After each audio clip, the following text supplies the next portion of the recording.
Good morning, good morning. Well, let's give Ms. Van Zandt another round of applause. We are proud to announce that our Black Men Excel Summit, hosted by FedEx, was a resounding success and will take place once again in Palm Beach Gardens, Florida, August 29th through September 2nd. Additionally, for the fourth year in a row, we will return to Silicon Valley in October for the annual Tech Connects Summit. Please direct your attention to the video screen.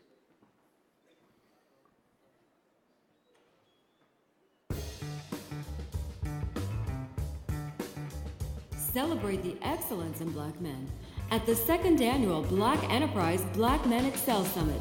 Meet our country's best and brightest Black men who are redefining their image. We need to make sure that the world knows that we are here and that we are doing our business, so let us salute ourselves for that.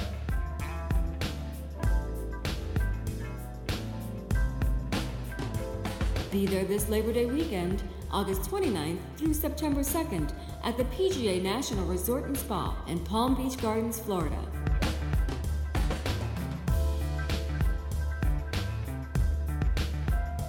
It's time for people to see that Black men are doing great things and doing it positively.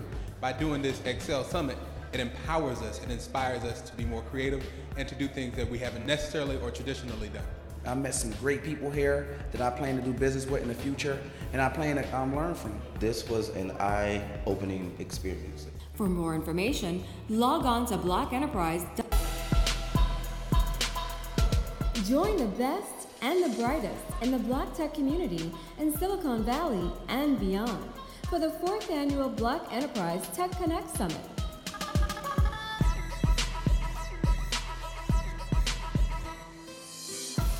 Hear from game changers and influencers in the tech space.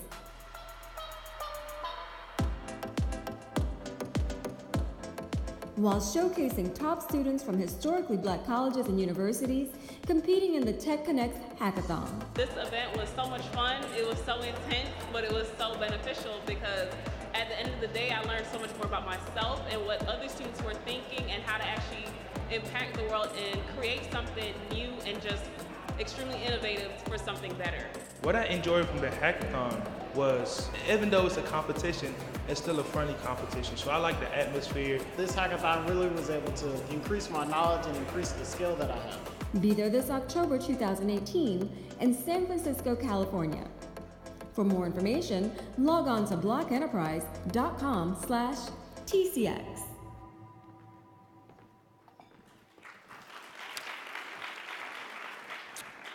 So I stand before you in awe of the exciting activities and information shared this week. Every year we raise the bar to bring you the best event possible, but that achievement is not done in a vacuum or without support. Our partners that support this event are equally responsible for the success of the Women of Power Summit for the 13 years. With that, I'd like to take a few moments to thank our sponsors that truly make this summit come together the way it has. Beginning with our title sponsor, ADP. ADP kicked things off with Authentic Connections, the Power of Us workshop Wednesday afternoon. Additionally, they brought us the Secrets from the C-Suite, Getting There, Staying There, and Making It Matter discussion yesterday morning. Again, thank you, Debbie Dyson. Yep. Thank you, Debbie Dyson and the entire team for the commitment to the brand and taking on the role of title sponsor. To our presenting sponsors, new partner Accenture, host of, okay. I want to give you that moment. Host of Enough is Not Enough. Yes, we can close the pay gap session yesterday. AT&T. Gail, we talked. Who powered the summit's live stream event app and keeping us all connected with their Power Lounge.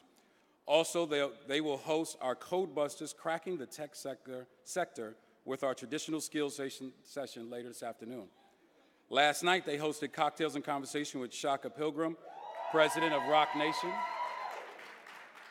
Thank you, Gail and Teresa, for your continued support. Bank of America Merrill Lynch hosted, I paused. Bank of America Merrill Lynch hosted host of the daily financial coaching sessions, yesterday's Money Makeover workshop, and preparing for the unexpected, a conversation with Sharon Epperson.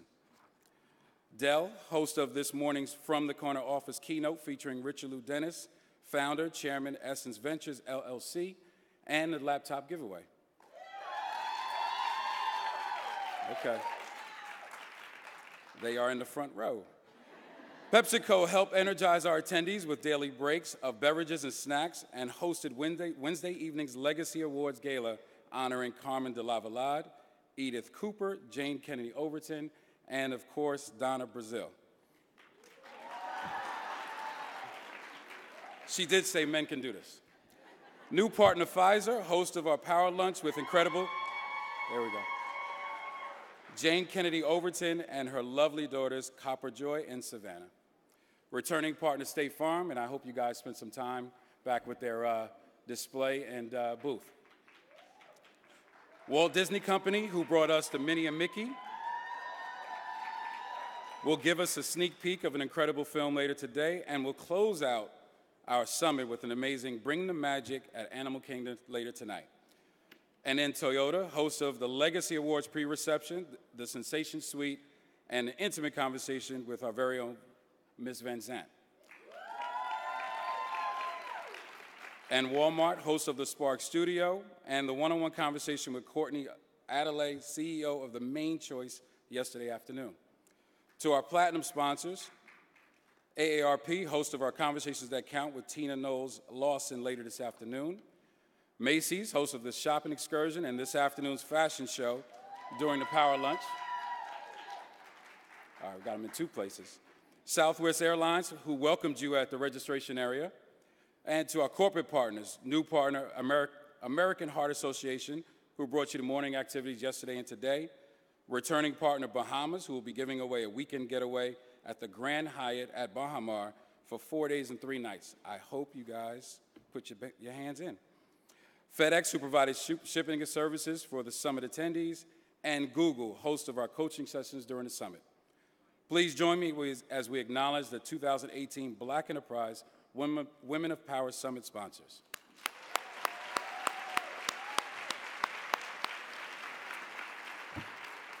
Now please welcome our sponsor for From the Corner Office, Chief Diversity and Inclusion Officer for Dell, Brian K. Reaves.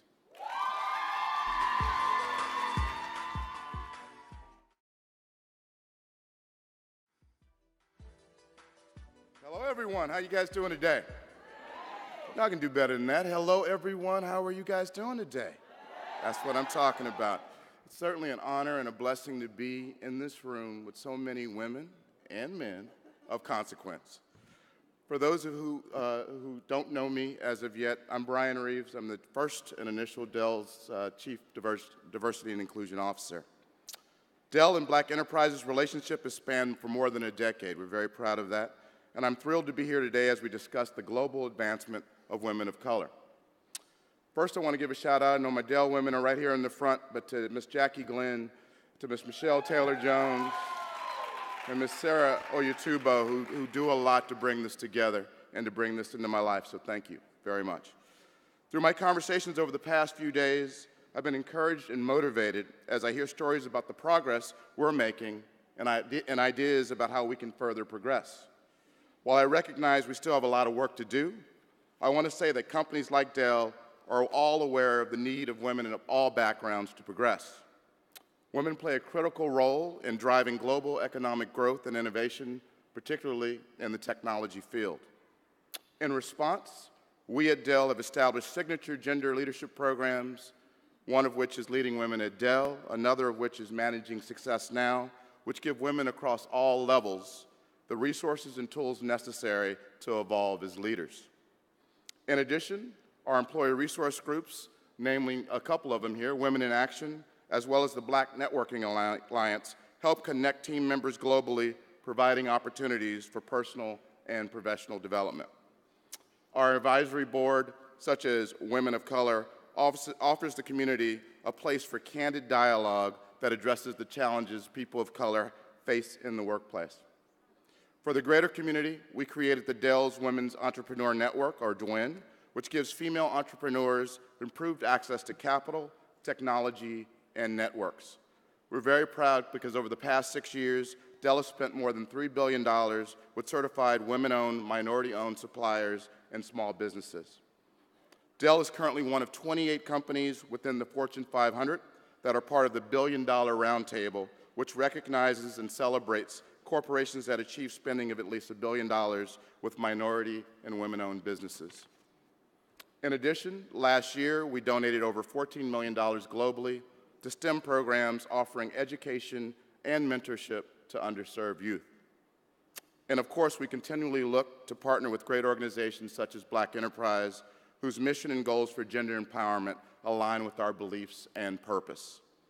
We recognize that while we're making progress, there's still a lot of work to do and a lot of work ahead, and continuously look for ways to both empower team members as well as the greater community. Now, for the fun stuff. At the beginning of the conference, we told you that we should all be sharing our experiences about this event using the hashtag BEWPS, and that the person who was the most socially active will get a new Dell laptop. And it's the bomb laptop. It's an XPS 13, rose gold. You guys all should go and buy one tomorrow. Well, I'm happy to present. Now, you have to be here, so I'm hoping, hey, we got 3 names up here, so name one, you better be here. But I'm happy to present the laptop to the most socially active person, and that would be Dewana Beeman. Dewana in the house. Oh, there she is. Come on up for Dewana.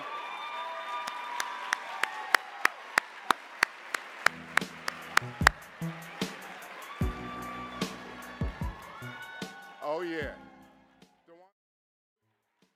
Dewana, this young lady, she's going to, she's giving props and all that. We'll take it to the back over here. Thank you very much. It's been an honor and a pleasure.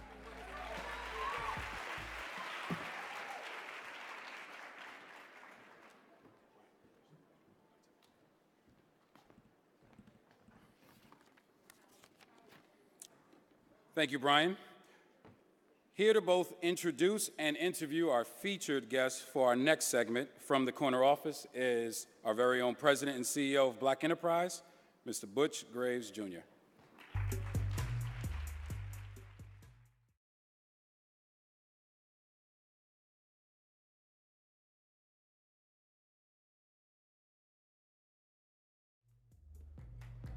Well, good morning, everybody.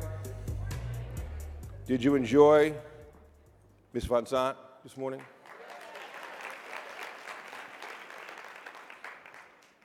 Well, as much as you enjoyed that, I think you're going to enjoy this as much as well. Once a year, we allow one man to come. And this year, we selected a very special gentleman to share his thoughts with you this morning. The resilience of a beloved grandmother is perhaps the greatest catalyst for the phenomenal success of this morning's featured guest. Born in Liberia, Richelieu Dennis came to the United States to attend renowned business school Babson College. When he graduated in 1991, he was unable to return to Liberia because of a civil war. Driven by his passion for entrepreneurship and sustained by a vision to fill unmet consumer needs, Richelieu partnered with his best friend and college roommate, Naima Tubman, to pursue a bold concept: address skin care and hair care issues traditionally ignored by mass market companies. Now, drawing from the deep traditions born out of his family's roots in Africa and passed down to him from his grandmother, Richelieu incorporated 4 generations of recipes, wisdom, and cultural experiences into natural bath and hair care products. Bath and body care products, co-founding Sundial brands with his mother, Mary Dennis, and Naima. Now, Sundial remains true to the deep family legacy and inspiration of Richelieu's grandmother, Sophie Tucker, who was widowed at 19. But this indomitable and enterprising grandma, Sophie, began making handmade shea butter soaps and other products and selling them to missionaries and villagers as a way to support her family in her native Sierra Leone.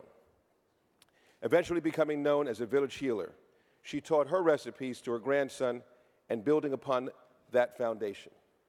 So from selling the products on the streets of New York City to occupying the shelves of America's largest retail outlets, Sundial extended direct distribution to the UK, Canada, Mexico, South Africa, Kenya, Nigeria, and the Caribbean, with much more to come. And in 2015, the company was named to the Inc. 5000 list of the fastest growing private companies in the United States. And by November 2017, or in November 2017, Richelieu had architected a first-of-its-kind deal in the beauty and personal hair care industry with the landmark acquisition of Sundial brands by Unilever. He negotiated the largest personal care deal ever in the U.S. and the largest consumer products deal by a majority black-owned company, demonstrating how business can be done differently, creating new paths to building a lasting legacy. And most critically, as a part of this purpose-driven agreement, he and Unilever created a groundbreaking $100 million New Voices Fund to invest in women and empower women of color entrepreneurs.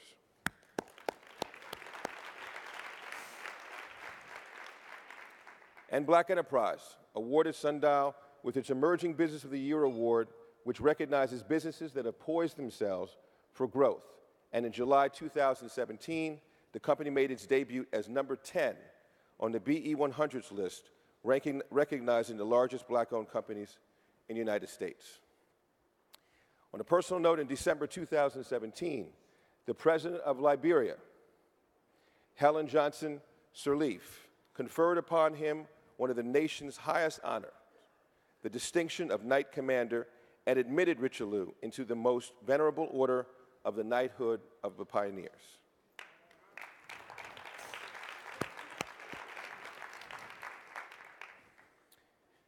And perhaps most importantly, in 2017, Richelieu founded Essence Ventures, an independent African-American-owned company focusing on merging content, community, and commerce to meet the evolving cultural and lifestyle needs of women of color. And in January 2018, the company announced that it had acquired Essence Communications, Inc. from Time, Inc., reestablishing Essence as a 100% black-owned independent company.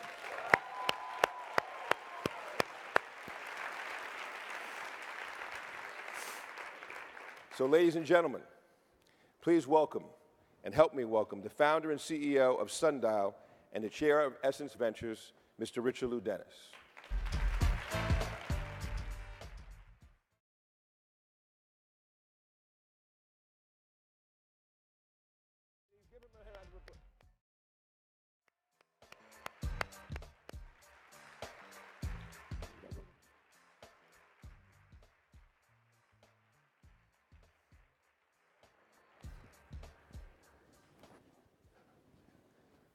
Warm welcome, Richelieu, or Rich, as I will call you. Thank you. This is a unique opportunity for us to speak with an entrepreneur as well as a CEO who's done some extraordinary things. But people see you now as what it is that you've done and the great things you've done with both Sundial as well as now with Essence. We'll get back to that in a minute. But this has been a journey, right? This has been a journey. And you've shared with me from humble beginnings how you got started, and more importantly, the fact on how important women were or are in your own personal life. So share with the audience a little, if you would, the story of Sundial, how you got started, how this came about. Because when I say Sundial, people think about Sundial and they go, Sundial. Then I go, Shea Moisture. And everybody understands what that is, especially African-American women. But tell the story, because you have enough interesting and unique things that you have done. You were sharing last night, which I thought was interesting. You said, well, yeah, I've been to the Essence Festival, but I used to drive from New York to New Orleans in a van with my soaps in the back to sell the stuff on the streets. Yeah. But go back to the beginning and tell us how you got started with Sundial. Well, thank you, Butch, and good morning, guys. Thanks for having me. It's quite a intimidating thing to be the only man speaking to you today besides the Black Enterprise team. So we got started, as Butch mentioned earlier, we got started selling soap on 125th Street and 5th Avenue. And some of you here, I'm sure, bought soap from me on the street back then. So as Butch said, I was born and raised in Liberia. Grew up at a time where we had incredible civil unrest, which eventually led into a civil war. And during that time, when something would happen in Liberia, we'd run to Sierra Leone, which is where my mother's from, and then when something happened in Sierra Leone, we'd run back to Liberia, and so that's how I grew up. And my grandmother made and sold different hair and skin preparations in our village market, and so I got a scholarship to come here to go to college. And when I graduated, a war was going on in both Liberia and Sierra Leone. Couldn't go home. Ended up in New York as refugees. My mother had come to my college graduation on the last plane that left Monrovia before Charles Taylor invaded the capital city, and our home was destroyed, and along with so many other people's homes. And so we started making soap, and got a table and set it up on the street in Harlem and started selling soap and shea butter. And back then, nobody knew what shea butter was, so we weren't just we had to educate, we had to talk about where it was from, what it was for. But the piece that was most important to us is that as we started to gain traction, started selling to other vendors, selling at flea markets, selling at county fairs, driving up and down the East Coast and selling at different outdoor activities and pull up into a town, look in the yellow pages, see what stores we thought might be interested in what we were in natural products for women of color. Go there, and so we built a distribution that was very non-traditional. What that then led to was retailers wanting to, building that distribution led to retailers wanting to engage with us. For 16 years, we said no to going to retail with our brands. So our brands are Shea Moisture and Nubian Heritage. A few years ago, we had the good fortune to add the Madam C.J. Walker IP. We acquired that a few years ago, and that's in Sephora. So go to Sephora and support. And so we gradually built it one step at a time. And those 16 years that we were saying no to retailers, it was because they didn't respect us as consumers. And I didn't want, And I didn't want to bring my family's legacy into an environment that thought it was okay to put our products in the back of the store on the bottom shelf, not give us the options that we needed. And so we fought with them until they finally agreed that there was a better way to serve black women. And we then pioneered that with starting at Target, pioneered what you now see today as the multicultural aisle, what you now see today as natural products for women of color, what you now see as more inclusive messaging, more inclusive language. So it's been a journey. It's been a journey.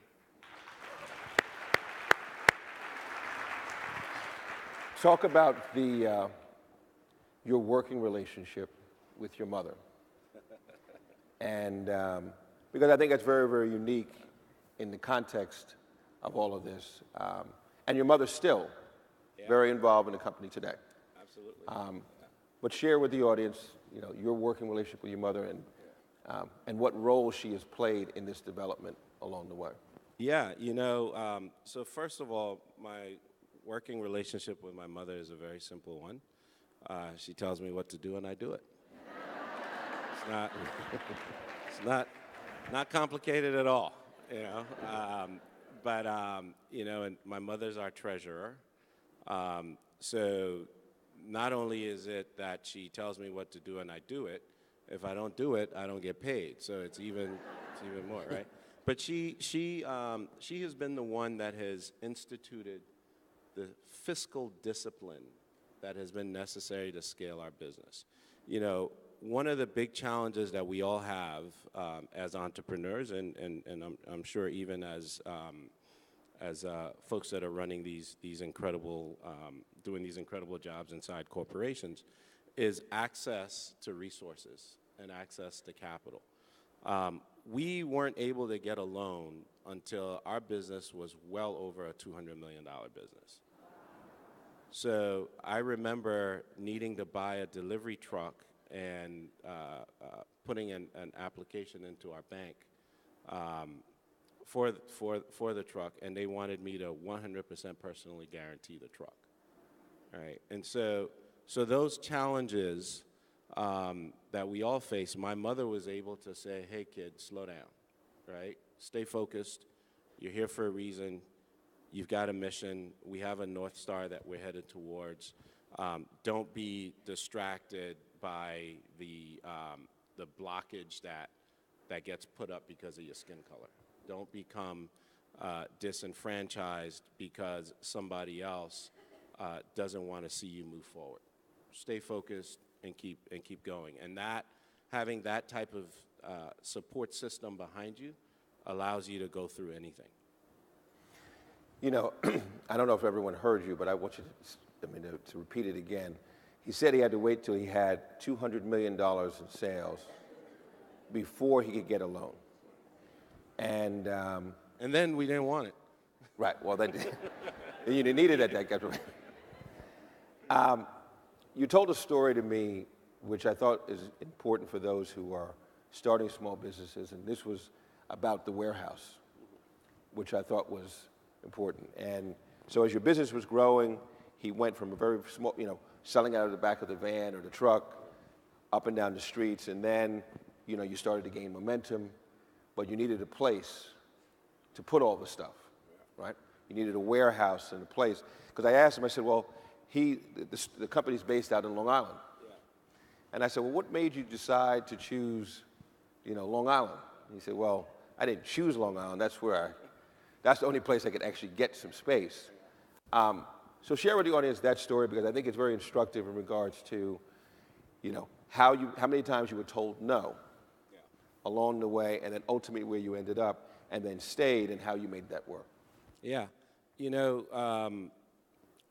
so we started to gain traction, and again, all of this was just basically selling vendors. Eventually, we had vendors all over the country.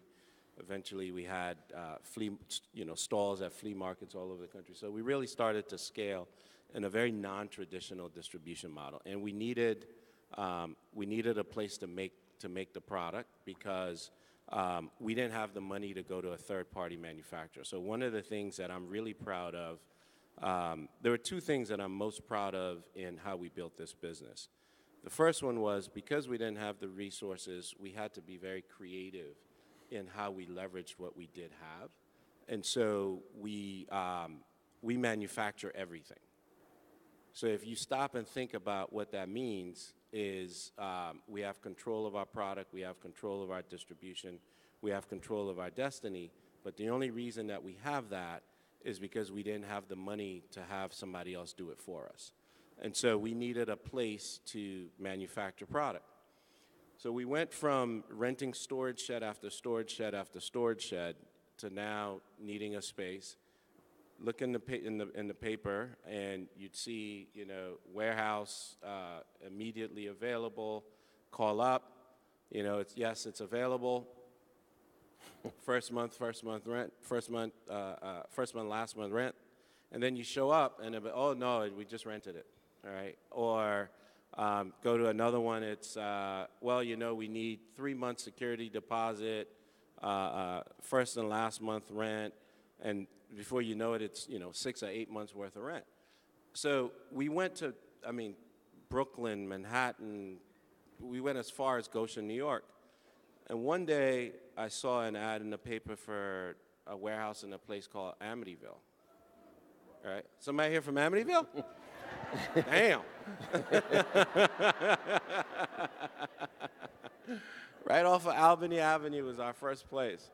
And so I had never heard of it, and I go out there, and, of course, I got a chip on my shoulder, because by this time, I've been to at least 20 different places, and there was a million reasons as to why these places were no longer available after they were available 20 minutes before. So I walk in, and I've got a chip on my shoulder, and I'm walking in. There's this old white guy standing in the middle of this warehouse, and before I even get to him, I start telling him, I don't have 6 months rent. I don't have this. And he says to me, son, what are you trying to do? Completely disarmed me. And I explained to him what I had been doing and what my frustrations were and what I was trying to do. And this man reached in his pocket, took out his key, put it in my hand, said, pay me when you can pay me, and he left.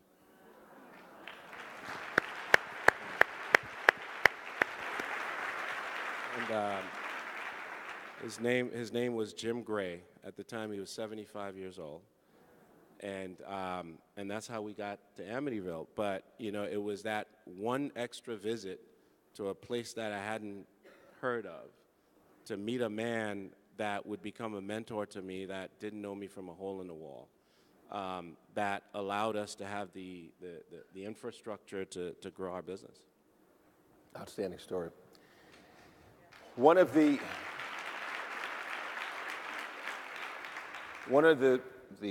things that has been most important to you is the notion of giving back to the community. And you made it a part of what is the Sundial brand's focus and commitment, and then ultimately took it to Unilever.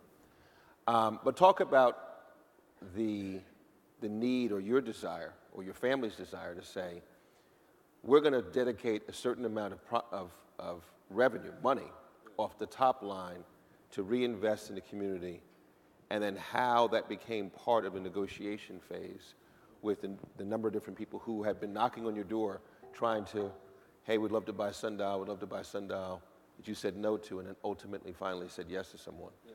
So talk about that your passion for that. I think, it's, so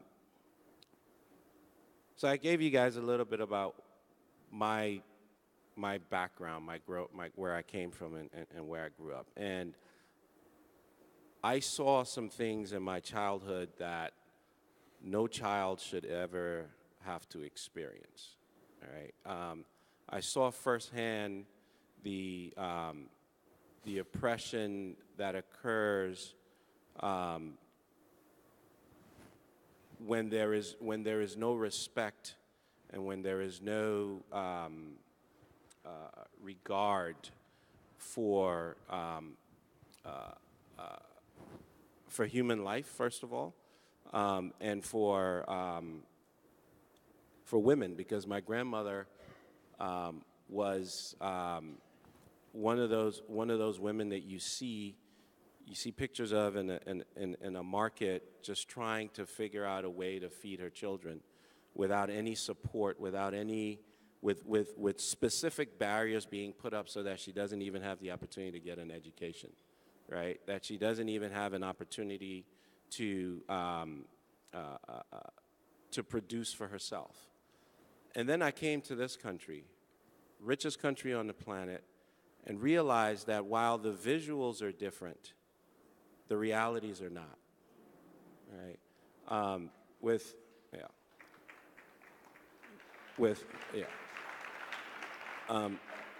And with my mother also being a single mother and the challenges that she experienced in trying to raise us in that environment, and then coming here, and then same struggles, right? They're different, but the root causes are the same. And so we, from the beginning, had this burning desire and need to try to solve that problem. And so we created a business model that we call community commerce. And the whole philosophy, and this was from day one, because we're buying shea butter, remember, from women like my grandmother, was that we should be reinvesting our profits in the places that we make our profits, all right? And so we built this model called community commerce, and that's the whole philosophy, is investing back in where we make our profits. And so it started with 10% of the top line of the products that we made, the community commerce products that we made with the ingredients that we bought from women in Africa would go back to investing in those women. So as we grow, so if you stop and you think about it, every time you buy a Shea Moisture product, money goes back into that community that those ingredients comes from. So today we have over 16,000 women in those running their own businesses, basically, providing warehousing, training, education, clean running water into those communities, healthcare, and the likes. And so we started there and then said, well, we've got the same problems here, right? We've got kids here that go to school hungry every day, right? We've got mothers here that have 2 jobs and have this idea of things that they want to do but don't have access to the resources. You know, got this side hustle that she's working on but really needs some support. So that started with us then taking this community commerce model and, you know, partnering with schools like Dartmouth and Babson to provide entrepreneurial training to our consumers that started their own businesses or are running their own businesses. Started providing scholarships to students here in the U.S. Partnered with the Jackie Robinson Foundation to do that. So the whole model has been, as we've grown, we've been able to generate more and more resources and more dollars to invest back in. And so as we started to think about, well, what does scale look like? We've been doing this for 25 years. We've only impacted, call it 16,000, 18,000 women through this model, and probably another 1,000, 2,000 women in the U.S. through this model. But it's one that is of high impact and is measurable, and we can see the difference. And so how do we scale that? And so we started to think about how would we be able to take this global. Started going into international markets, saw success there. But, you know, if it took 25 years to get here, what's the next 25 years look like? And so started to think about, well, maybe there's a partner out there that we can get to align against this model, that has a value system that allows them and enables them to participate in changing these communities that we come from, and that is willing to agree to do that contractually. And that's what Unilever was willing to do. And because of that, we now feel like we have an opportunity to scale this model globally. And instead of reaching 16,000 women over 25 years, we'll be able to reach 250,000 women in 2 years.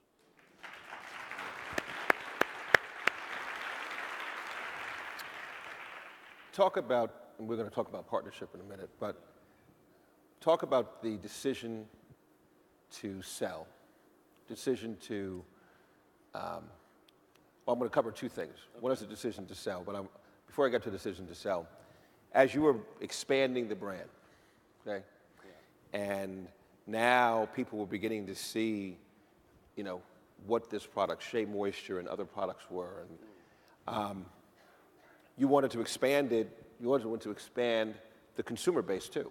Yeah. Right? Yep. And you guys got some perhaps... I got in a lot of trouble for that. Yeah, you got to... Well, we're going to address it, so I want to give you a chance to address that. Y'all know what we're talking about, right? Yeah. You know, if I had sold tickets to that video, we would have made more money than Black Panther.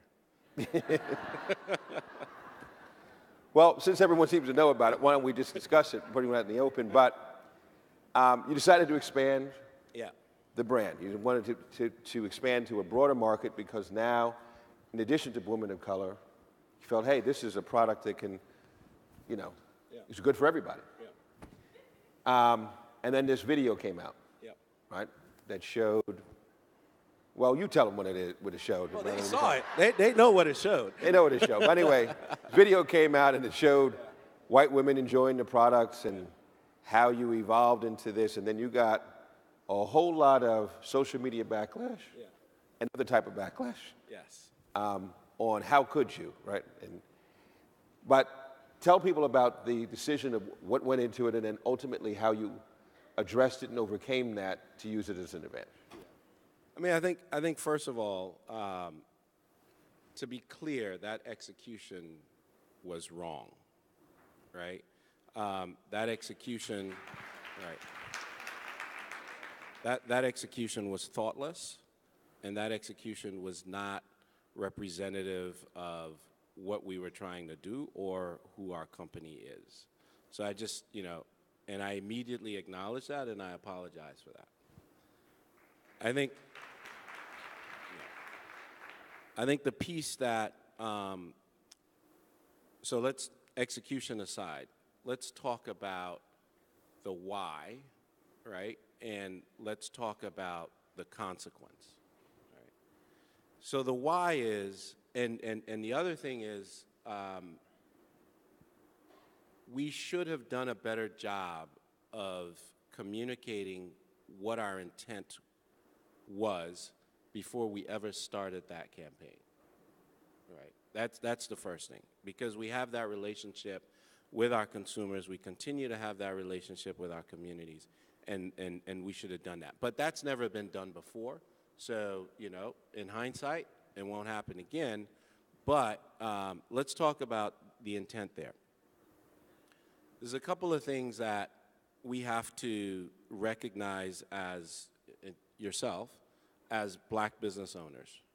For the past, call it 50 years, I mean, you can go as far back as you want, we as consumers have been an afterthought, right? What Shea Moisture and Nubian Heritage was able to unlock was this idea of, if you segregate us, the market becomes a lot smaller, right? If you look at us as not one monolithic group of consumers, but if you look at us as people and you serve us to our needs, we're a big market, right? But if you look at us as you only need relaxers, and there's some white guy in a buying office deciding that black women only need relaxers, and that's all you see on the shelf, then that's all you're going to get. And we broke that, right? We came in and said, if you want our products, you have to change your assortment. You have to be more deliberate around what our consumers need, and then we'll give you our products. And they did that. And we also said, we can't do this alone, so we brought in, I don't know how many of you know this, but we brought in 6 other brands with us into Target. We didn't come in and say, hey, this is, yeah. You know, when we set up that end cap, we brought brands along with us. And so as the market started to shift, you started to see a change in how companies that didn't care about us before started to react to this marketplace, right? And they started to come in and serve, you know, take what we were doing, take what others were doing, and started to serve them. So I started to think about, well, if I look back historically, and all of you here can go back and do this research, what has happened to other businesses that have come out of our communities and have brought an insight, or you know, the example that I always use is Karl Kani, right? So we all know Karl Kani, great designer, brought what we knew as baggy jeans back then and that design and that fashion to market. Kalkanai's out of business. Tommy Hilfiger, billion-dollar corporation. Ralph Lauren, Timberland, and you can go industry by. You can go into the rap and the music industry. Look at what happened with rap. You can look at what happened in fashion. You can look at what happened in marketing. You can look at what happened in the magazine business. You can take a look at each of those and you can see what, and so for me it was like, well, why is it that they're allowed to come into our community, make money, and go back and invest it in their institutions and in their communities? I should have, as a business owner, and any business owner should have the same opportunity to go into their community and take money from their community and invest it in our community.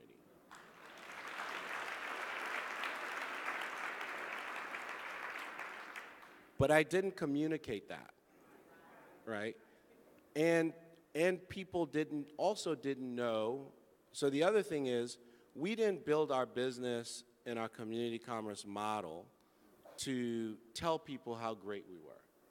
We built it because we were trying to solve a problem that directly impact the people that we care about, that care about the communities that we care about. And so we weren't out here saying, hey, look at us, look at all these things that we're doing. So people didn't know what we were doing, right? As far as our business model and how we invest back. And they also, when they saw that, thought, oh, you've made some inroads now with us, you're pivoting to go serve somebody else. When the reality of it was we weren't pivoting to serve anybody else. We were looking for ways to expand the business so that we could expand our development in our communities. And that wasn't communicated. And so for that, I will apologize again, because we should have done a better job of that. And I think it's also, though, been a lesson to, not just to us, but I think to many other businesses as to what we need to be doing in our communities, right, in order that we may build sustainable businesses that can scale. Because if you say to me, we should circulate the dollars in our community, right, and we should support each other in our community, that's great.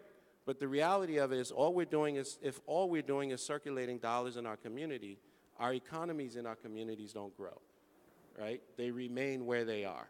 What we have to do is we have to circulate the dollars in our communities, but we also have to go outside and find other consumers to come into our businesses, to buy into our businesses and to buy our products so that we can expand the dollars that get circulated in our community. And so, I think post that, I think everybody has seen clearly what our intent was, because we didn't stray from our mission.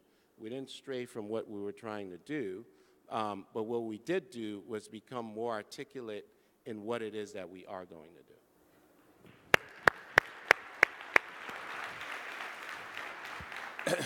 Rich, that's a perfect segue into your most recent venture.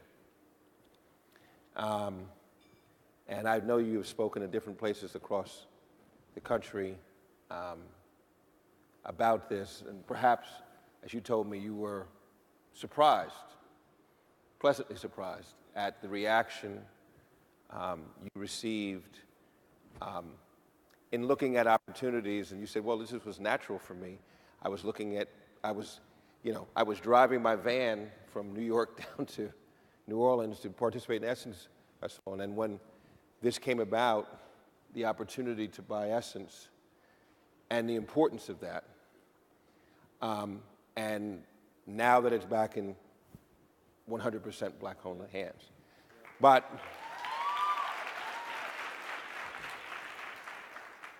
And we're going to talk about that. But I have a surprise for the audience here as well. Because this talks to partnership, and this talks to working together. I've invited, and she's here, and I want her to join us on stage, the president and CEO of Essence Communications, Michelle Ebanks, is here as well.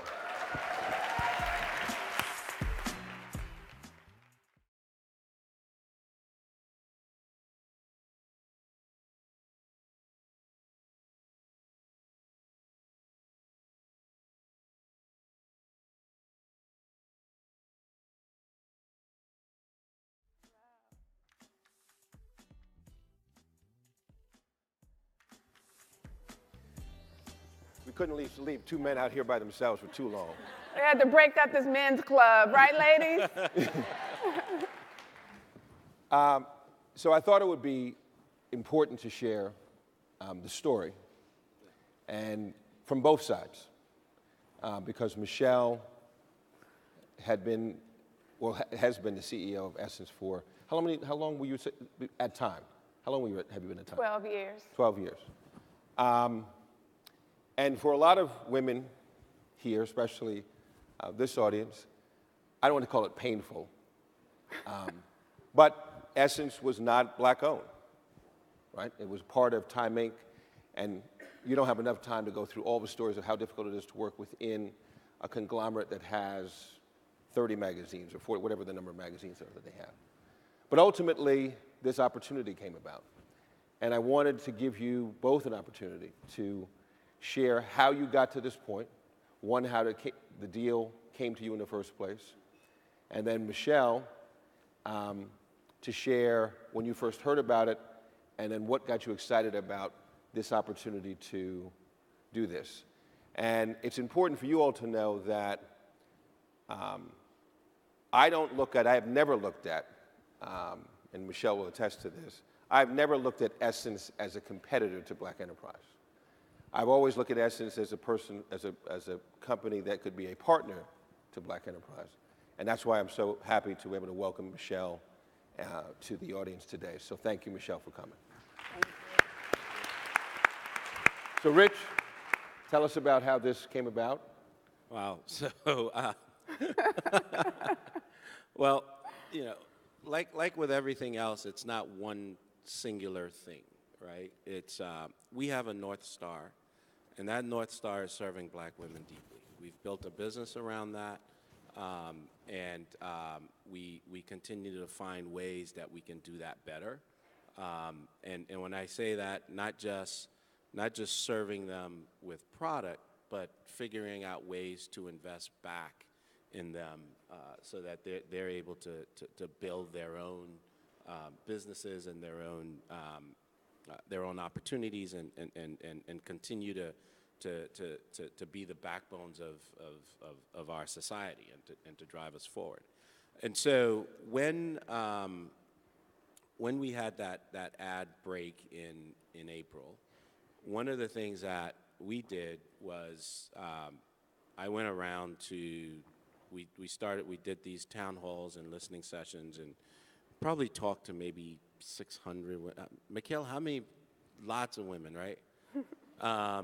And so I went and I sat there and I listened, right? And you know, once we got past the pain and the anger, and got to understanding what we were trying to do, we also got to listening to, well, what's missing, right? And so that led to a lot of the thinking around, one, how do we scale what we're doing so that we can do this on a global platform, which we talked about earlier. How do we go from 16,000 to 250,000? So that was the first thing. And then the second thing that came out of that was the needs to be invested in, right? That where our women are doing all of these things in our community and they're not being supported adequately, right? And so how do we find more ways to be more supportive and to go deeper and to have greater resources in order to do that? And so that idea started to come to me around, well, I can leverage the equity that we've built in Sundial so that we can have the capital to go and invest more broadly, so that not only does our family get the opportunity to have economic independence, but that we can invest in other families on a large scale to have that economic independence. And so that's where the New Voices Fund came from, the $100 million that we were going to invest back in. Then, you know, around that same time, I've known Michelle for years. We've worked together, as many of you have. And more than working together, I think we became more friends than working together, right? And we'd spend time, you know, just brainstorming on different ideas and just talking about where the world was headed and the things that we could do together. And it was very rarely about how we could do that in our businesses. It was more along the lines of what can we do for women in our communities, right? What are we thinking about? What are the challenges? How do we get? So we built a relationship around that as opposed to a business-only relationship. And so when Time Inc. Announced that they were going to sell Essence in, I think it was the Wall Street Journal. Yeah. I think it came out in the Wall Street Journal. Had a brief conversation, but how does this play out? But then that desire to serve black women deeply, the challenges that we were facing in April, I shouldn't say the challenges, what we were learning from the subsequent responses to that ad, started to point very clearly to the fact that what I had always based my personal philosophy, what my mother had instilled, what we had been trying to do and what we continue to try to do was we have to own our culture, right? Our culture is our greatest asset next to ourselves, right? And what happens with our culture, and I alluded to it a little bit earlier, is we create it, we drive it, somebody else monetizes it, all right? And for 27 years, I refused to let somebody else monetize my culture that I could control. And so that notion of we've got to change our mindsets around, and then the other thing is, in our communities, it's almost sort of, you get the side eye if you're monetizing the culture, right? Which is kind of what happened in April. But that, as I said earlier, that was because we didn't have a conversation about it. And so as I started to think through that, I started to think, well, the only way that we're ever going to control our economics in our communities is if we actually monetize the culture. In order to monetize the culture, we have to control the narrative. In order to control the narrative, you have to own the distribution of the narrative. See where this is going? All right. So we got together and decided we're going to control the distribution of the narrative.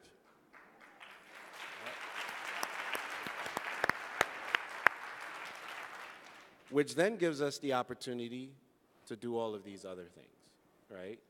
And so if you sort of want to think about what it is that we're trying to do and where we're headed with this, is think about owning the narrative and monetizing the culture. All right, so. Michelle? Well, first of all, thank you, Butch, for inviting me here to participate in this conversation, and thank you, Richelieu, for our independence, right? As I think about,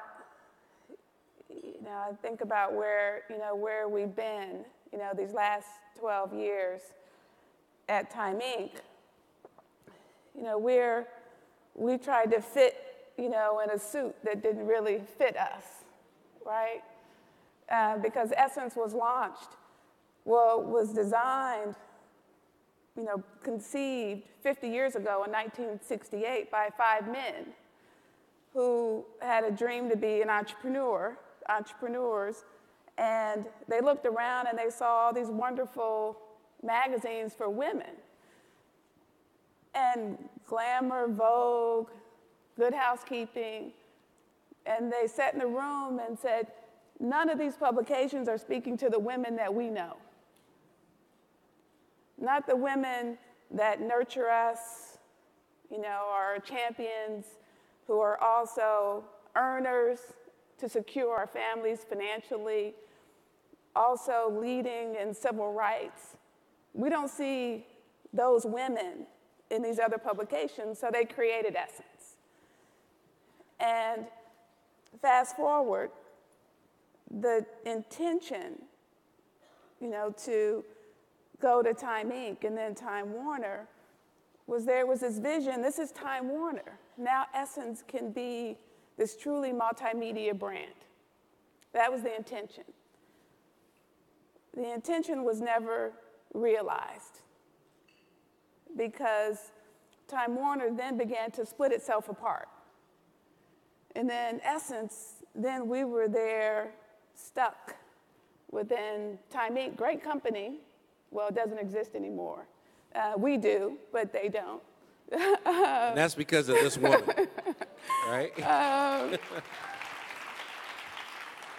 but we spent 12 years working through a template that was like other women's magazines. We had to fit within that template, and that's not who we are. That's not how we, we're more connected to our community. There's a relationship. It's just not, transferring information, right? There's a relationship that exists. And so what we did over the last 12 years was just try to keep the brand, keep the bones of who we are, and then fight for our independence and say, sell us, please. We don't belong here. We don't fit. You all are great. It's not that I don't like you, but we got to go. And so finally, the pressure on the company, they finally said, okay, can you find buyers? And then they were astounded that there were over 40 companies and individuals who wanted to come in and buy Essence. But then I had lunch with Richelieu. And he said, well, why not me? Why don't we buy it? And it was an exciting proposition, and one because of a lot of what you've heard from Richelieu today. This is, how do we really own our culture? How do we not think within a box? How do we not think outside of a box? How is there no box? And, that is what, for Black women, we have always had to invent ourselves. We have never been able to look outside of ourselves and see a path forward. We've had to look within ourselves, and we've had to look to each other. And the ability to harness that innovation that no one has like Black women, and to apply it to our own template, because we don't fit anybody else's mold, and chart our course. And that's what this opportunity represents for us. And I'm so grateful for, my colleagues, my family at Essence, that we didn't quit. We didn't quit. You all didn't let us quit. And we stayed for the victory, and it's going to be magnificent. So let's keep doing it. Michelle, what has been the response you have received both internally, meaning the employees of Essence that have stuck with you? Yeah. Who probably had something that they wanted to say but didn't say it for a long time. What's been the response of the folks internally, and then what has been the response that you have received externally since it's been announced that Essence is now going back into being 100% Black-owned? Well, internally, it was just relief. When you want something so badly, and you do the work, and you keep doing the work, and you don't get the result, but you keep doing the work. It was, this is what we were doing it for. Got it. And then externally, it was like a big welcome home. Welcome, where you never left us, but this is, come on back, we're closer. I'm going to renew my subscription. I'm going to the festival. I'm like, come on, let's do it. And that's That's been fantastic. And you know what feels great? I mean, everyone at Essence, we haven't lost who we are. I didn't quit being a black woman at Time Inc. And no one else who worked at Essence quit who they were. You know, we didn't deny our authentic selves. We were that. But this opportunity, when you really are entrepreneurial, Butch, you live this, when you got to make payroll, right? You got to get the benefits package for everyone. You know, you don't have this public company that has all the, these shared services. You got to make it work. And so here we are,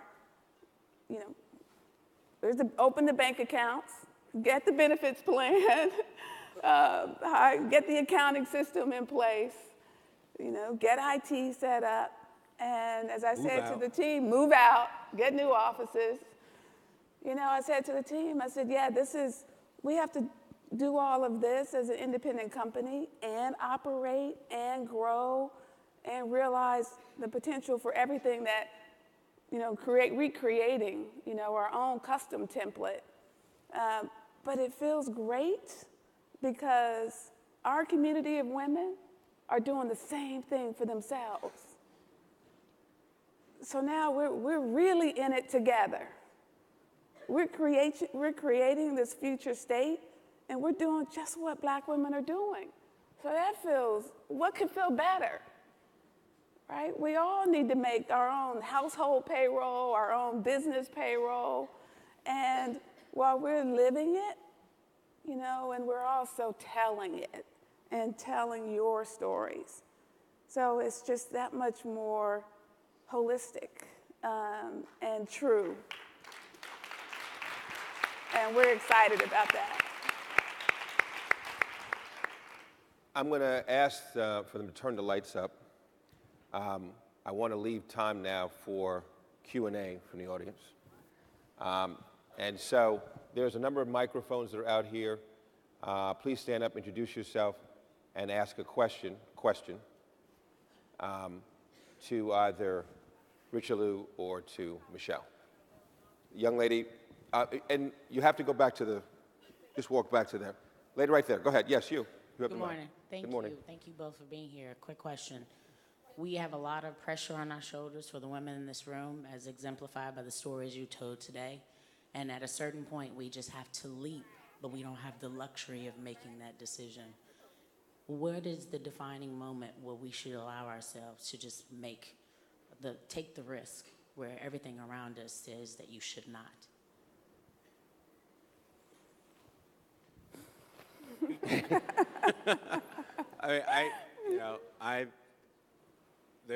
There's a lot of things that I can do, but the one thing that I can't do is ever be a black woman. Right? So I don't know that I can give you proper advice on that, other than to say, for me and my personal experience, there's never been the right moment, right?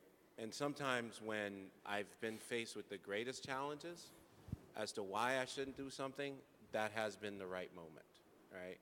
Like that lunch where Michelle and I sat down and I asked the question, well, why not me? There were 40 other people that had, a big head start in that process. And not just people, corporations, major corporations that we had to compete against. But it was that important to us that Essence became black-owned again. And so that timing wasn't ideal, but that was the opportunity that God put in front of us, and we took it. So my only answer to that is I don't think that there's ever the ideal opportunity or the ideal time. It's just there's a time to take the opportunity that you have to decide you're willing to sacrifice all the challenges that will come along with it. And I would just say that, I love the lesson from Colin Powell of being a general and in warfare. And he said that he would make a decision to act when he had 70% 75% of the information. If he went too soon, if he went before that, when he had 50% of the information, he didn't have enough to really to have a shot to achieve their goals. And if he waited till he had 90 or 100%, the opportunity passed. So how do you get to that sweet spot? I know the majority of what I need to know, and I don't know it all, but I'm going to figure it out, and I'm going to connect to my community to give me the support that I need so that I seize this opportunity. And it's never going to feel completely comfortable, but that's how we grow.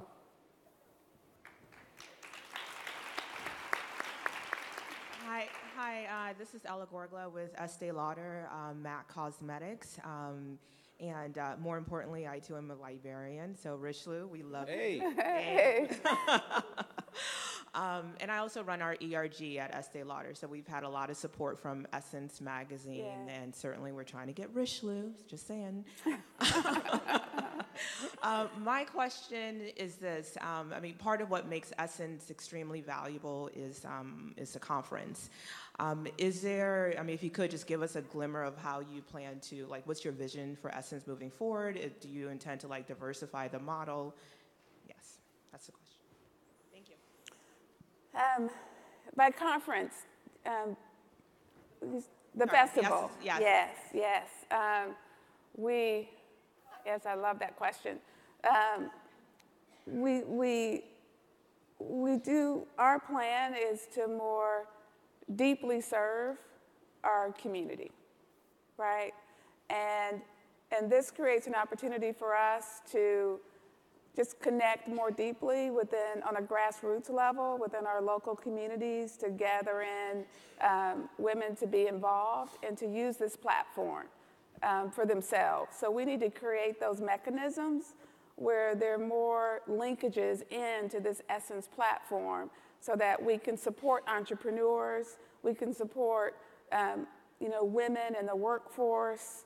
So we need to be more actionable, right? It's great to tell the story, but how do you help action so you achieve the results? And that's the ambition, and we need our corporations and our partners to be there with us, so that we can help connect between we're not the lean-in community of women. Like we've leaned in. We've only ever been leaned in. We're trying not to fall over, right? And then corporations are sitting here and they don't have the black women, we don't have the option to stay home. Who has the option to stay home? Some of you do, but most of us don't. I don't. And so we're knocking on the door at our corporation. I need the promotion. I'm doing the work. I'm doing 3 times the work. So we need to, okay, corporations, you said you can't find anyone? Here they are over here. You can't hire any diverse suppliers? Here they are over here. So that's what we need, more direct linkages, so that when we look at what we've accomplished at the end of the day, black women are making more, they're growing their businesses more successfully, they're securing their families, they're healthier. That's our checklist. And those are the measures that we're putting in place that you'll begin to see this year and in years to come. Okay. Question over there. Hi, Cheryl Grace from Nielsen. Hi, Michelle. Hi, Rich. So Rich, as a former CPG brand and now a media brand, you understand the importance of getting companies to recognize the $1.3 trillion of buying power that blacks bring to the table. How are you approaching that as you go out to advertisers to get them to understand what our consumption habits and patterns of behavior, how we can influence their brands and make them become advertisers of your publication? And how can Nielsen help with that? So, So I'll take maybe the first half of that, and Michelle can take the second half of it. So I'm still a CPG guy. I'm still running Sundial, right? My family is still running the business. So this isn't a we're see you later. We're still here for you, and we're committed to that because that was part of what made this. That was a big part of us agreeing to do this deal, and that was we need to be able to continue to impact our community, and we're not just going to take what we built and hand it off and say thank you. There's a lot more we've got to build. We've got to build this into a global business so that this model can realize the impact that we set out for it to have in our communities on a global scale. So we're still running that. As far as what we did in CPG was we held our retail partners accountable for the way they treat our consumers. And so if you want to sell any Sundial brand, you must acknowledge who our consumer is, and you must take actionable structural change to how you serve her. And we saw and we've seen that. I mean, nothing pleases me more than to walk down the aisle of a retailer today and see how we're merchandised, right? Not just Shea Moisture, but us as a community, how we're merchandised for us. Nothing pleases me more than to walk down and see how many new brands have an opportunity. I mean, Main Choice was here yesterday, right? The opportunities that Main Choice has, and that the 40 or so new brands that have been able to come into the space over the past 5-6 years because of the work that we've done and because of us holding those retailers accountable. We weren't afraid to be able to make those demands. We weren't able to we weren't afraid to do a video and put it on national TV called Break the Walls that said, you can't segregate us over here and then this other group over here gets everything that they need, right? We could do that because we have a deep belief in what we're doing and who we're serving, but also because we own the business and we're accountable to ourselves. Michelle has that same power today to be able to hold advertisers accountable, right? To be able to say, we should have access to the same opportunities as any other media company that's putting up the numbers. We put up great numbers. Why shouldn't we have those same opportunities? And if we're not going to get those same opportunities, then are we truly partners, right? Now, I'm a little less diplomatic, so I'll be quiet. But I think to answer your question, and it starts with all of us in this room. It's not just us, right? It starts with you guys holding your companies accountable.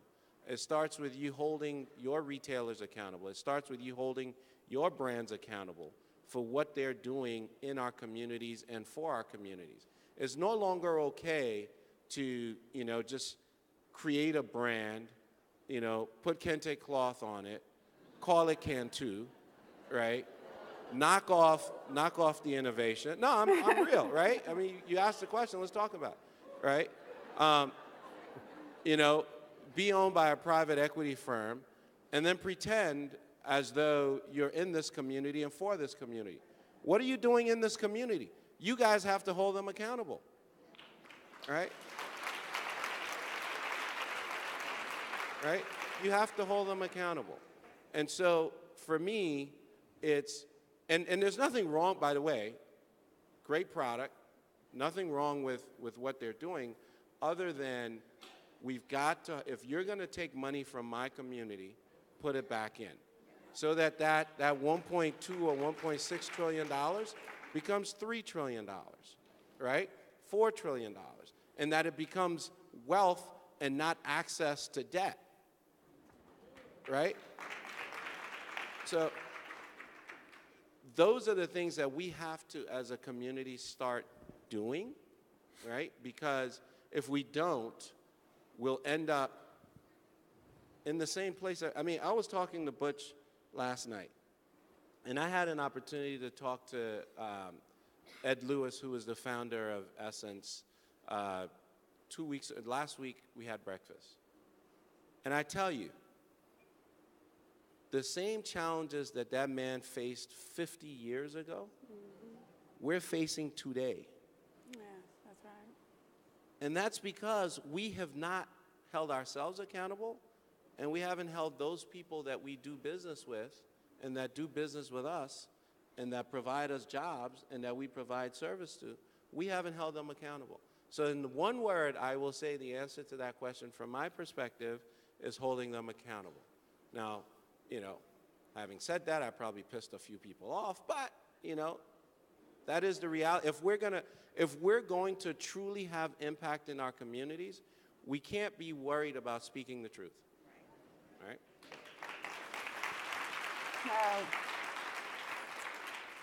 I couldn't agree more. And Cheryl, thank you for all you're doing at Nielsen, all you're doing to communicate this buying power and to tell the story, because we have to tell the story of our impact. And we know as Black women, we're often invisible. Black people are often invisible. But as Black women, we know we are because we're not, again, that template. And so we're, you know, I believe at a powerful stage. You know, I love the concept that pressure makes perfect. You know, the current administration has focused everybody, has focused Black women. So you look at what happened in Alabama, and Roy Moore is not in office, and that's because of Black women, right? There's no more confident, you know, beautiful, purposeful community of women. We're not following behind. We love our husbands and our partners and we love them, but we're confident, right? So now, that confidence that we show in the polls and that we're going to show in November, we need to show when we click to buy and at the register. So that when we vote with our dollar, we're voting for what supports our families and our communities. And now, on this next chapter of Essence, we have to help being a part of telling that story. You know, when we have to say, these are the corporations who are supporting us. And not just saying, I've had companies, you know, luxury brands say to me, we look in Saturday morning on Fifth Avenue and it's filled with Black women. We don't need to advertise to you. You're going to shop here anyway.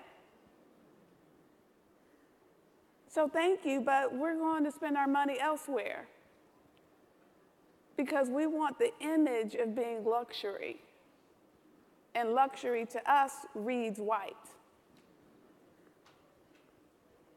So now how are we, just like we vote in the booth, how are we voting with our purchases? Because we earn more and we spend more.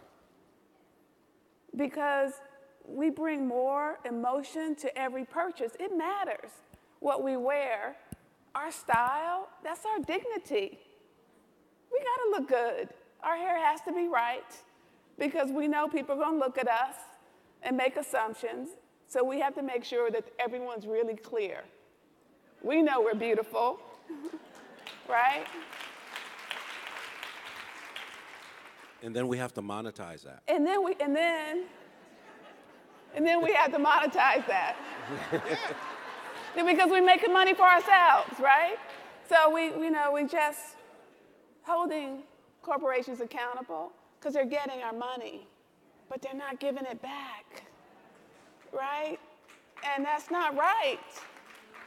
And we got to fix that because wrong is wrong, and we can't let that Right? Are we together on that, ladies?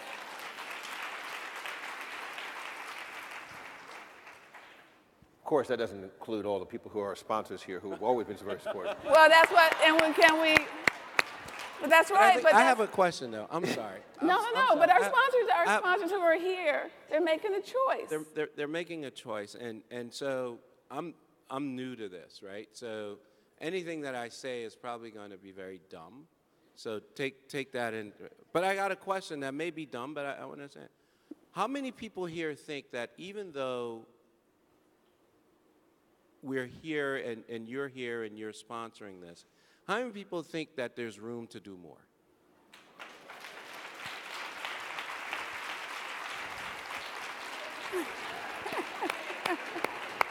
Right? Yeah. Okay. We could speak all night or all morning, but I'm going to have to make this, in the interest of time, I have to make this the last question. So this young lady here is the last question, and we'll... Hi, my name is Tanya Ladipo. I'm with the Ladipo Group. I wanted to say thank you for your transparency and honesty, Richelieu. I really admire the work you've done, and I consider you a business mentor from afar. My question is, I own a small business, and I donate some of the money that we earn to nonprofits. But I really heard you in what you're doing to make a real impact for other communities in our community. And that's something that I really want to do as a business owner, and I'm really not sure how to do it in a really focused way, as opposed to giving a little bit here, a little bit there, but in a way that has real impact for, like you were saying, economic freedom and independence. So what would your recommendation be? Yeah. So couple of things. One is, so that's precisely the reason that we launched New Voices, right? It's 100 today. My goal is to get it to 1 billion, right? And as part of New Voices, we have a component around developing skill sets, providing access, expertise, but we're also, and I'll make the announcement here. We're also going to be launching the Madam C.J. Walker Institute, right, for entrepreneurism. Madam C.J. Walker Institute for Entrepreneurial Women of Color, right?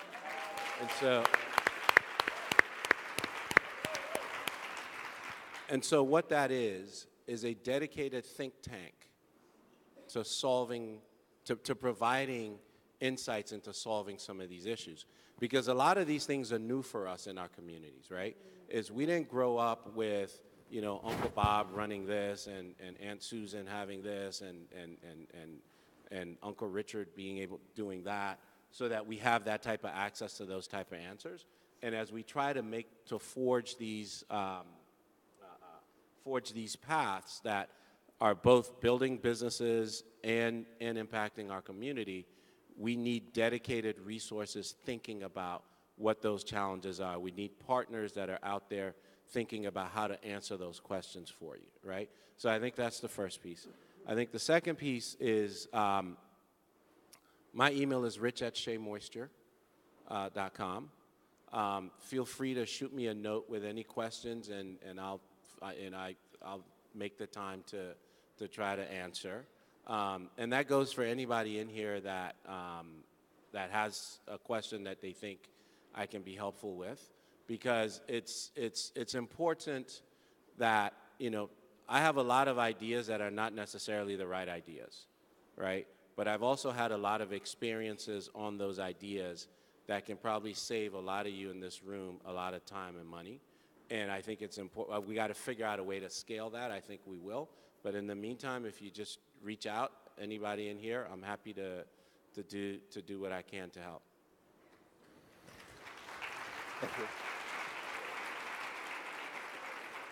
Ladies and the few gentlemen that are here, a warm round of applause to Richelieu Dennis and Michelle Ebanks. Can I ask a favor though? Yes. Before I leave, can I ask? So there's actually, as I thought about it sitting up here, I I'd like to ask a favor, a couple of favors. One is, please go out and subscribe to these magazines, right? That's the first favor I'd like to ask. The second favor is, I just gave out my email address. If you have any ideas on how you think we should be showing up with Essence, any ideas on how you think we can do better for you, any ideas on how you think we can build a better business that serves you, please send us a note, right? We can't incorporate every idea. We can't give everybody credit for all the ideas that we get. We can't do that, but what we do need is we need your engagement in helping make sure that this business remains Black-owned, right? So that's the second ask. And the third ask is, please go out and continue to and escalate your support of Shea Moisture, because without that, we can't afford to do any of this. All right? So those are my three asks. Thank you. Thank you, man. Thank you, That brother. was fun. Thank you, man.